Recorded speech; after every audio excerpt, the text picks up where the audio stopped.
রাজা মশাই, আপনাকে অনেক চিন্তিত দেখাচ্ছে। তা আপনি কি নিয়ে এত চিন্তা করছেন বলুন আমাকে, আমিও আপনাকে সাহায্য করি। মন্ত্রী, আমি চাচ্ছি আমার আমার রানীর আর রাজকুমারীর তিনজনেরই তিনটা মূর্তি বানিয়ে রাজপ্রাসাদে রাখতে। মূর্তি? মূর্তির কি দরকার রাজা মশাই? আপনি নিজেই তো জীবিত আছেন এখনো। দয়া করে এসব কথা বলবেন না। আপনাকে হারানোর ভয় হয় আমাদের। আমরা আপনাকে হারাতে চাই না রাজা মশাই। মন্ত্রী, আমি মৃত্যু হবে ভেবে এটা বলছি না, আমি আমার প্রজাদের কথা ভেবে বলছি। তুমি তো জানোই আমি ঘুরতে অনেক বেশি পছন্দ করি। আমি যখন বাইরের বনে ঘুরতে যাই তখন আমার প্রাণের প্রিয় প্রজারা আমার অনুপস্থিতিতে অনেক অন্যায় অপরাধ করে। তাই আমি ভেবে রেখেছি আমার মূর্তি রাজপ্রাসাদে থাকলে প্রজারা আমাকে ভেবে আর কোনো অন্যায় কাজ করবে না। বুঝেছো এবার? হ্যাঁ মহারাজ, এবার বুঝেছি। আপনি অনেক বুদ্ধিমান রাজা মশাই। আপনার বুদ্ধির প্রশংসা না করে আর থাকতে পারছি না। হয়েছে, আর প্রশংসা করতে হবে না। এবার যাও, বন থেকে খুঁজে একজন ভালো মূর্তির কারিগরকে ডেকে আনো। জো হুকুম মহারাজ, আমি এক্ষুনি যাচ্ছি। চুকু রাজার কাছ থেকে বিদায় নিয়ে বনের দিকে উঠতে থাকে। চুকু এদিক ওদিক ঘুরে ভালো মূর্তির কারিগরকে খুঁজতে থাকে। এভাবে কিছুক্ষণ কেটে যায়। আরে মন্ত্রী মশাই যে, হঠাৎ কি মনে করে আমার মতো গরিবের কাছে আসলেন? তোমাকে একটা কাজ দিতে চাই। কাজটা হলো রাজা রানী আর তার কন্যার মূর্তি বানানো। আমি তোমার মতো আরো পাখিদের কাছে গিয়েছিলাম, তারা মূর্তি বানানোর কাজ শুনেই না করে দিয়েছে। তা তুমি কি পারবে এই কাজ করতে? হ্যাঁ, অবশ্যই পারবো মন্ত্রী মশাই, এ তো বেশ সহজ কাজ। যাক, অবশেষে আমার চিন্তা কমলো। চলো তাহলে এবার রাজপ্রাসাদে যাই। এরপর যজ্ঞ কবুতরকে সাথে নিয়ে রাজপ্রাসাদে প্রবেশ করে আর রাজাকে কবুতরের কথা খুলে বলে। সব শুনে রাজা বেশ খুশি হয় আর বলতে থাকে, ভালো করে মূর্তি বানাতে পারলে তোমাকে আমি 100 স্বর্ণ মুদ্রা পুরস্কার হিসাবে দিব। আর সেই সাথে তোমার পারিশ্রমিক তো আছেই। আমি কথা বলে সময় আর নষ্ট করতে চাই না। মন্ত্রী, তুমি কবুতরকে সব সরঞ্জাম দেখিয়ে দাও। কবুতর, ওই যে মাটিগুলো দেখছো, ওইগুলো দিয়েই মূর্তি বানাতে হবে। তুমি তোমার কাজে লেগে পড়ো, আমি আসছি। এই বলে যজ্ঞ চলে যায় আর কবুতর কাজে লেগে পড়ে। এভাবেই বেশ কিছুদিন কেটে যায়। কি সুন্দর দেখতে আমার মূর্তিটা, সব থেকে বেশি সুন্দর হয়েছে আমারটা। আমি অনেক খুশি বাবা। রাজা, আমিও অনেক খুশি। তুমি এই কারিগরকে 100 স্বর্ণমুদ্রার পরিবর্তে 400 স্বর্ণমুদ্রা পুরস্কার দাও। রানী, তুমি যেহেতু বলেছো তবে তাই হবে। মন্ত্রী, কবুতরকে পুরস্কার হিসেবে 400 স্বর্ণ মুদ্রা সহ ওর পারিশ্রমিক এনে ওকে দাও।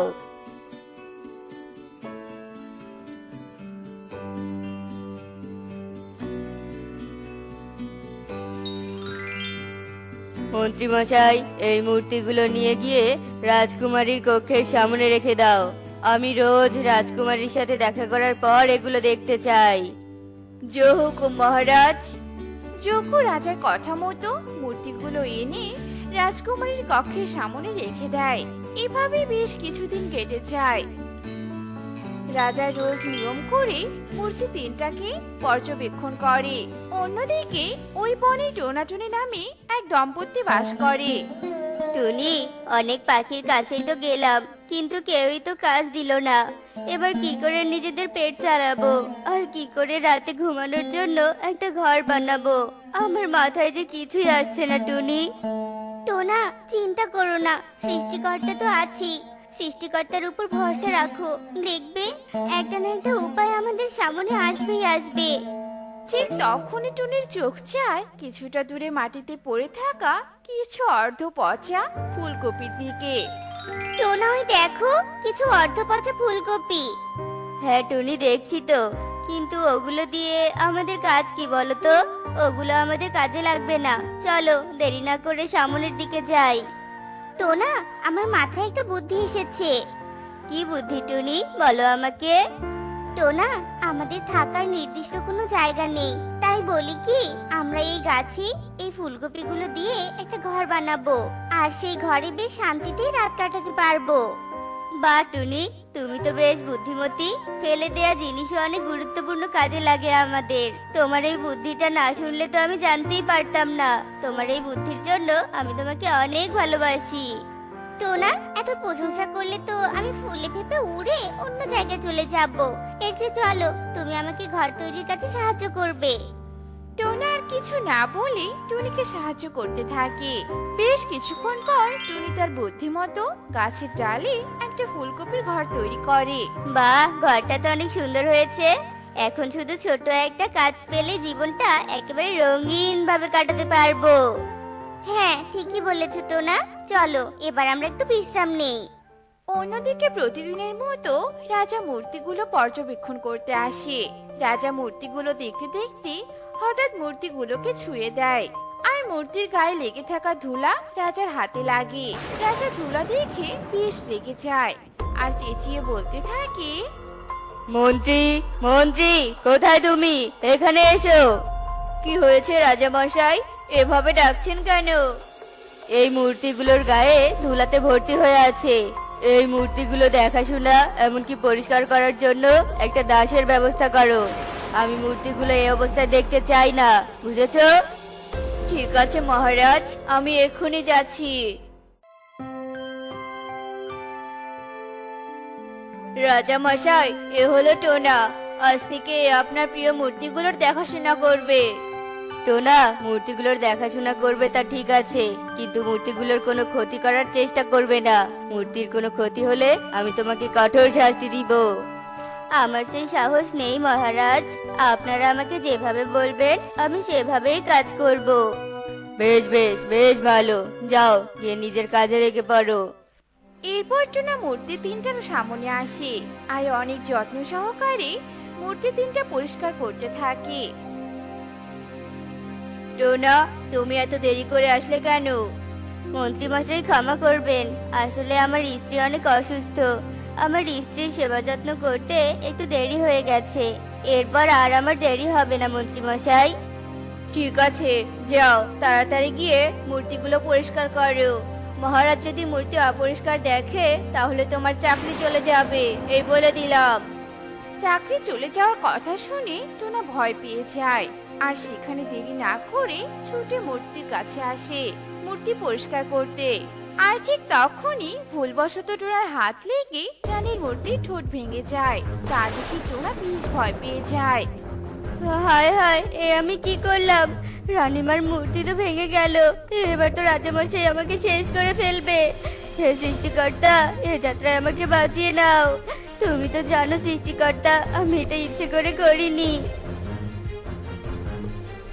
তুমি মায়ের সুন্দর মূর্তিটা ভেঙেছো। আমি এক্ষুনি বাবাকে বিচার দেব।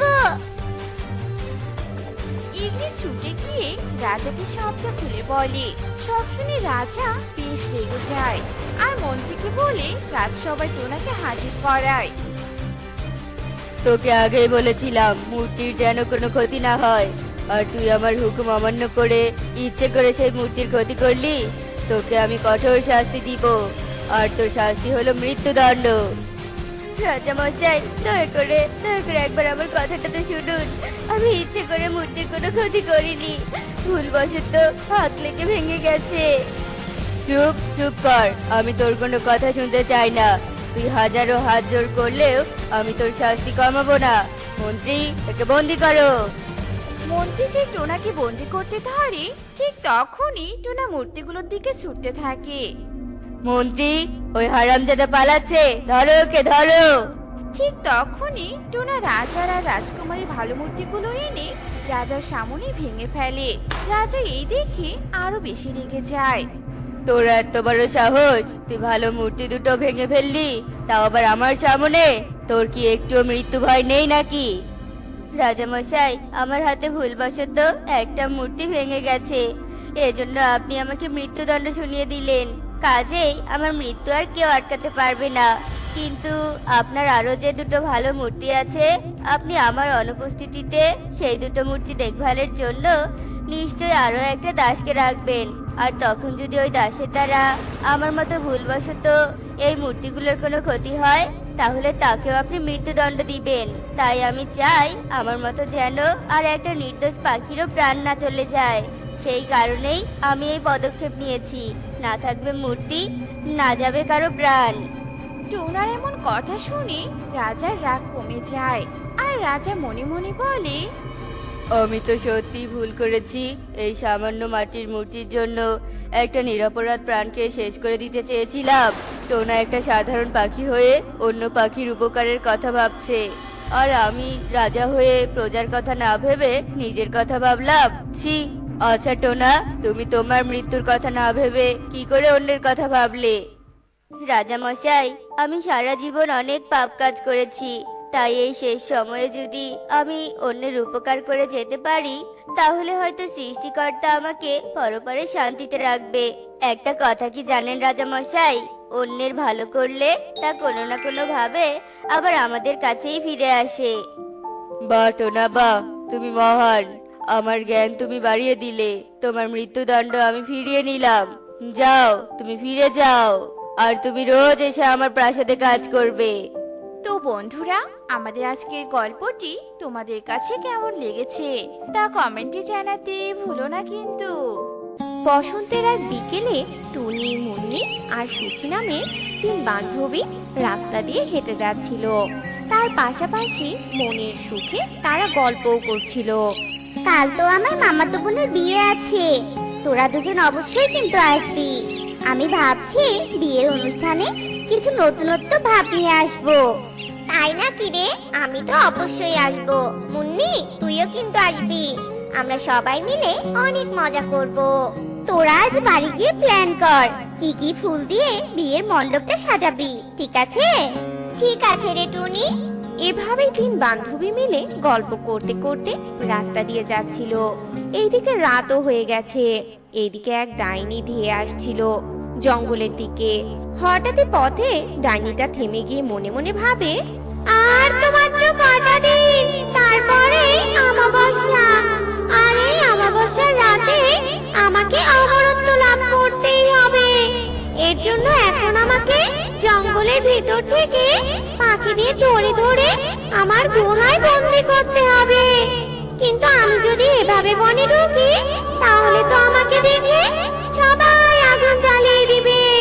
তখন তো আমি আর কাউকে ধরে নিয়ে যেতে পারবো না। তার থেকে ভালো হয় ওই যে সূর্যমুখী ফুলটা দেখা যাচ্ছে, আমি ওই ফুলটার ভিতর বন্দি হয়ে থাকি। যেই পাখি ফুল স্পর্শ করবে, আমি তাকেই নিয়ে আমার গুহায় বন্দি করব। এরপর ডাইনি সেই সূর্যমুখী ফুলের ভিতর ঢুকে পড়ে। এদিকে টুনি, সুখী, মুন্নি সেই ফুলের সামন দিয়ে যাচ্ছিল। তখনই সুখীর চোখ আটকে যায় সূর্যমুখী ফুলের দিকে। ও মা, কি সুন্দর ফুলটা! আমি এক্ষুনি ফুলটাকে ছিঁড়ে আমার বাড়ি নিয়ে যাব। সুখী, যাস না, যাস না তুই ফুলের কাছে। এত রাত বিরাতের ফুল একদম ভালো হয় না। অনেক রাত হয়ে এসেছে, এবার চল বাড়ির পথে। খুব দ্রুত যাওয়া হোক। আচ্ছা ঠিক আছে, চল তাহলে বাড়ি ফিরেই যাই। এরপর তারা তিনজনে নিজেদের বাড়ি ফিরে যায়। এইদিকে সুখী বাড়ি ফিরে ওই সূর্যমুখী ফুলের কথাই ভাবতে থাকে। ফুলটা কত সুন্দর, মায়ায় ভরা ছিল। মনে হচ্ছিল ফুলটা আমাকে টানছিল, কিন্তু টুনি তো আমাকে নিতেই দিল না। কেন জানি মনে হচ্ছে ফুলটা আমায় মায়া শক্তি দিয়ে ডাকছে। আমি তো ঘরে বসেই থাকতে পারছি না। না, এভাবে ঘরে বসে শুধু ভাবলে হবে না। আমি বরং ফুলটাকে ছিঁড়ে আনি, দেখি ফুলটার মাঝে কোনো জাদু শক্তি থাকতে পারে। এরপর সুখী বাড়ি থেকে বেরিয়ে আবার সেই ফুলের গাছের কাছে যায়। আর যেই না ফুলটাকে স্পর্শ করে, তখনই ভেতর থেকে একটা ডাইনি বেরিয়ে আসে আর সুখীকে নিয়ে ফুলের ভিতরে ঢুকে একটা গুহায় নিয়ে যায় আর সুখীকে বন্দি করে রাখে। এইদিকে সকালও হয়ে যায়। টুনি সুখীকে ডাকতে আসে, কিন্তু কোথাও পায় না। এই সুখী এক রাতে কোথায় উধাও হয়ে গেল? হ্যাঁ রে মুন্নি, তুই কিছু জানিস? আর সে কোথাও যে যাবে, কিন্তু একটাবার তো বলে যেতে পারতো, তাই না? হয়তো ওর কোনো আত্মীয়র বাড়িতে গিয়েছে, আমাদের বলার মতো সময় পাইনি। ওসব ছাড় এখন, চল তোর মামাতো বোনের বিয়েতে যাই। এরপর টুনি আর মুন্নি মামার বাড়ির দিকে যায়। এইদিকে বনের অনেক পাখি ওই ফুলটাকে স্পর্শ করে, আর যারা যারা ওই ফুল স্পর্শ করত তাদেরকে এই ডাইনিটা গুহায় নিয়ে চলে যেত।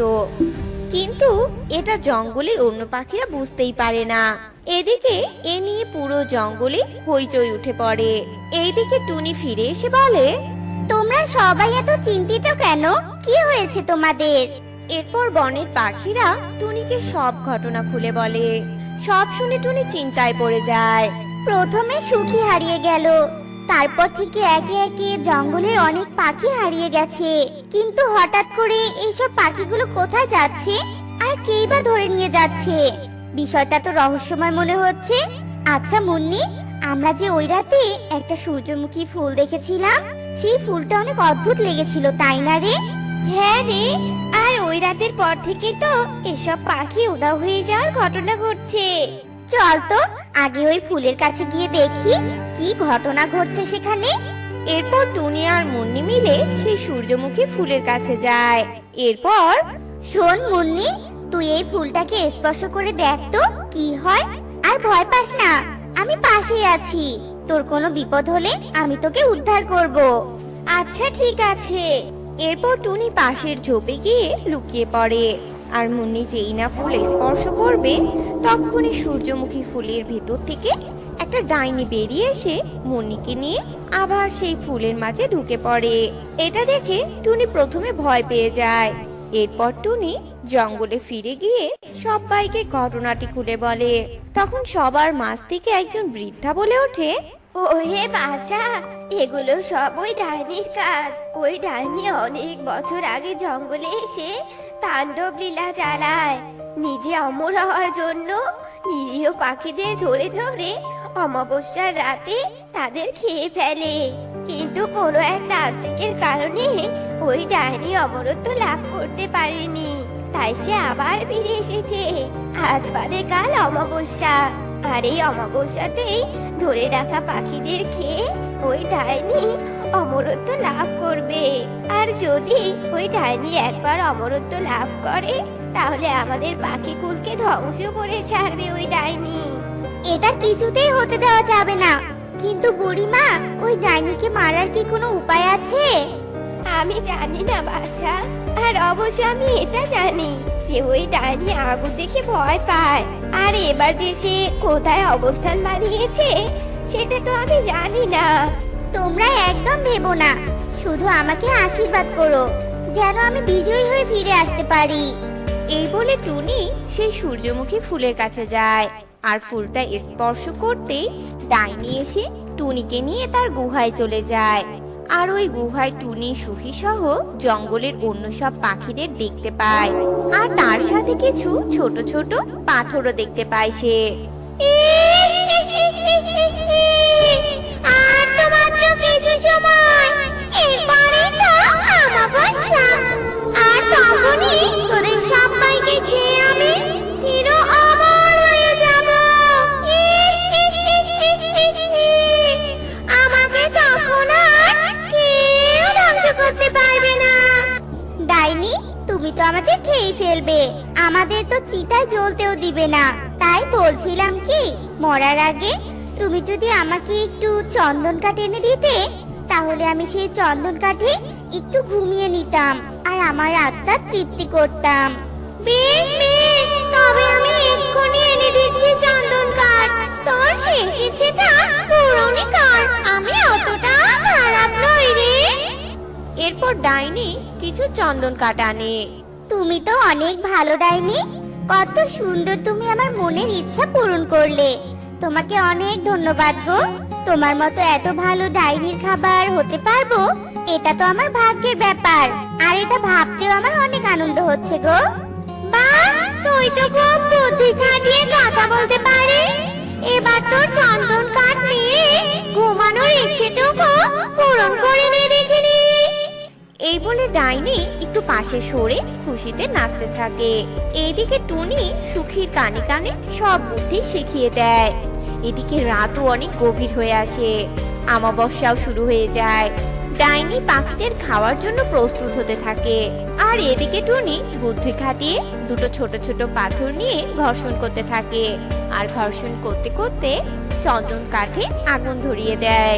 আর চন্দন কাঠে খুব তাড়াতাড়ি আগুন ধরে যায়। যেই না ডাইনি টুনিকে খেতে আসবে তখনই ডাইনি আগুন দেখতে পায় আর ভীষণ ভয় পেতে থাকে। ডাইনি, তোর সারা জীবনের জন্য অমরত্ব হওয়ার ইচ্ছেটা এখানেই পুরো ছাই হয়ে যাবে। এবার তুই পাতালপুরীতে গিয়ে প্রহর গুনতে থাকবি, বুঝলি? আগুন, আগুন, বাঁচাও, বাঁচাও। এই বলে ডাইনি আগুন দেখে কাঁপতে থাকে। তখনই টুনি ডাইনির শরীরে আগুন লাগিয়ে দেয় আর কিছুক্ষণের মধ্যেই ডাইনি পুড়ে ছাই হয়ে যায়। টুনি বন্দি থাকা সব পাখিদের নিয়ে জঙ্গলে ফিরে আসে। বুদ্ধিমতী টুনি, তোর মতো মেয়ে যেন ঘরে ঘরে জন্মায় রে। এটা শুনে টুনি মুচকি হেসে দেয়। এরপর থেকে জঙ্গলের সবাই সুখে শান্তিতে দিন কাটাতে থাকে। এক বনে টোনা তার স্ত্রী টুনি ও তাদের ছোট্ট মেয়ে টিংটিং এর সাথে বসবাস করত। টোনা অন্য জমিতে দিনমজুরের কাজ করে কোনো মতে টেনে টুনে সংসার চালাতো। একদিন টিংটিং বসে খেয়েছিল। এমন সময় হঠাৎ করে সেখানে এক সোনার মুরগির ছানা আসে আর বলে, এই বাড়িতে কি কেউ আছো? আমাকে একটু সাহায্য করো, আমাকে একটু খাবার দাও। এই তুমি কে এখানে বসে কি করছো? তোমার কাছে কি কিছু খাবার আছে? আমাকে একটু খেতে দিবে গো। সেই সকাল থেকে আমি না খেয়ে আছি। হাঁটতে হাঁটতে নিজের বাড়ি থেকে এত দূর চলে এসেছি। এখন ক্ষুধার জ্বালা নিয়ে বাড়ি ফিরতে ফিরতে বুঝে আমি মরেই যাব। আছে গো তোমার কাছে খাবার? থাকলে দাও না কিছু খাবার। সোনার মুরগির ছানা দেখে টিংটিং ভীষণ অবাক হয়ে যায়। কিন্তু মুরগির ছানার মুখে এ কথা শুনে টিংটিং এর অনেক দয়া হয়। আহারে, তোমাকে দেখে মনে হচ্ছে তুমি অনেক ক্ষুধার্ত, কিন্তু তোমাকে খেতে দেওয়ার মতো যে আমার কাছে কিছুই নেই। বাবা মা কাজে যাওয়ার সময় আমার জন্য একটা শুকনো রুটি রেখে গেছে। তুমি খাবে গো সেই রুটিটা? দাঁড়াও, আমি তোমাকে এক্ষুনি আমার রুটিটা এনে দিচ্ছি। এই কথা বলে টিংটিং ঘরের ভিতরে চলে যায়। কিছুক্ষণ পর টিংটিং হাতে করে একটা শুকনো রুটি মুরগির সামনে আনে। সোনার মুরগির ছানা খিদের যন্ত্রণায় সেই রুটি গপ গপ করে খেতে থাকে। খাওয়া শেষে সোনার মুরগির ছানা বলে, তুমি আজ আমাকে খাবার দিয়ে বাঁচালে গো। তুমি আমাকে খাবার না দিলে আজ বুঝি আমি মরেই যেতাম। টিংটিং, তোমার এমন উদারতা দেখে আমি ভীষণ খুশি হয়েছি। আমি তোমার বন্ধু হতে চাই টিংটিং। তবে তুমি কি আমার বন্ধু হবে? সত্যি তুমি আমার মতো এক গরিব মেয়ের সাথে বন্ধুত্ব করতে চাও? তুমি কত পরিষ্কার, সুন্দর, সোনার পালক তোমার। আর আমাকে দেখো, গরিব বলে কেউ আমার সাথে বন্ধুত্ব করে না।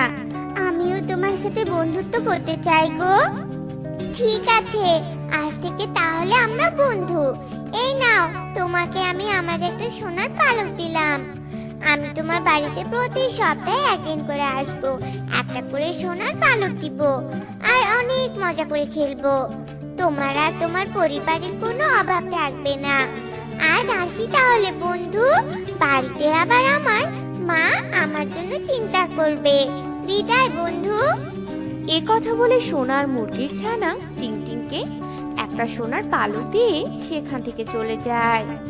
আর টিংটিং সোনার পালক পেয়ে ভীষণ খুশি হয়ে যায়। এভাবেই সেই দিনটি কেটে যায় আর বনের মধ্যে রাত নেমে আসে। এইদিকে টোনা টুনিও কাজ থেকে ফিরে আসে।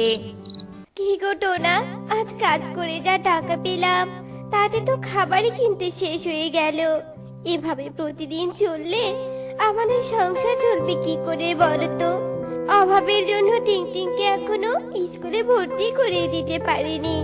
টিংটিংকে অভাবের আগুনে ঠেলে দিচ্ছি আমরা। আমাদের তো কপাল পুড়ে ছাই হয়ে গেছে, সাথে সাথে টিংটিংকেও অভাবের আগুনে ঠেলে দিচ্ছি গো।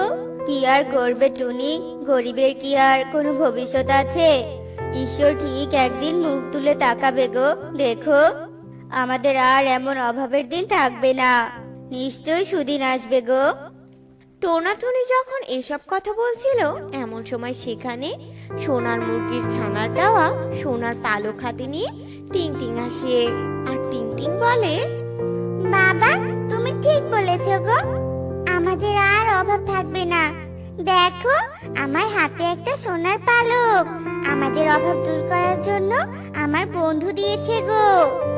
টিংটিং এর হাতে সোনার পালক দেখে টোনাটুনি ভীষণ অবাক হয়ে যায়। টুনি টিংটিং এর হাত থেকে সোনার পালক নিয়ে বলে, এ কি, এটা তো সত্যি সত্যি সোনার পালক। এটা তুই কোথায় পেলি টিংটিং? সত্যি করে বল বলছি, তোর কোন বন্ধু দিয়েছে শুনি? টুনির কথা শুনে টিংটিং একে একে সব ঘটনা বলে। সব শুনে টোনা খুশি হয়। পরের দিন টোনাটুনি সেই সোনার পালক বাজারে বিক্রি করে অনেক টাকা পায়। আর সেই টাকা দিয়ে টিংটিং এর পরিবারের কিছুটা অভাব মিটে যায়। এইভাবে দেখতে দেখতে সেই সপ্তাহটা পার হয়ে যায়। এর পরের সপ্তাহে সোনার মুরগির ছানা আবার টিংটিং এর কাছে আসে। কই গো টিংটিং বন্ধু, বেরিয়ে এসো।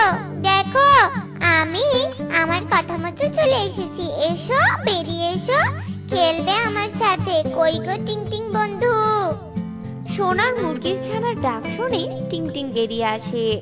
আর টিংটিং তার বন্ধুকে দেখে ভীষণ খুশি হয়ে যায়। তারপর তারা দুজনেই ভীষণ মজা করে খেলতে থাকে। এরপর খেলা শেষে সোনার মুরগির ছানা টিংটিংকে আবার একটা সোনার পালক দেয়। আর এক সপ্তাহ পর আবার আসবে বলে কথা দিয়ে টিংটিং এর বাড়ি থেকে বিদায় নেয়। এদিকে টিংটিং তার বাবা মাকে আবার সেই সোনার পালকটি দেয়। সোনার পালক দেখে টোনাটুনির এবার মনের মধ্যে লোভ জাগে। আর টুনি বলে, টোনা, আমার মাথায় একটা বুদ্ধি এসেছে গো। টিংটিং এর বন্ধু সোনার মুরগির ছানা এক সপ্তাহ পর আবার আমাদের বাড়িতে এলে তাকে আমরা ফাঁদে ফেলবো। আর তার সব সোনার পালকগুলো আমরা তুলে নিব। এতে করে আমরা অনেক তাড়াতাড়ি বড়লোক হয়ে যাব টোনা, বুঝতে পারছো? তুমি ঠিক বলেছ গিন্নি, এটা তো আমি আগে ভেবে দেখিনি। একটা একটা করে সোনার পালক আর কতদিন নিব? এবার আমাদের সবগুলো পালক চাই। তাহলে সব পালক বিক্রি করে এই বনের সবচেয়ে বড় লোক পাখি হয়ে যাব আমরা। টোনাটুনির এসব কথা শুনে টিংটিং বলে, না বাবা, না মা, তোমরা এসব কি বলছো? খবরদার, তোমরা আমার বন্ধুর সাথে এমন কাজ কিছুতেই করবে না।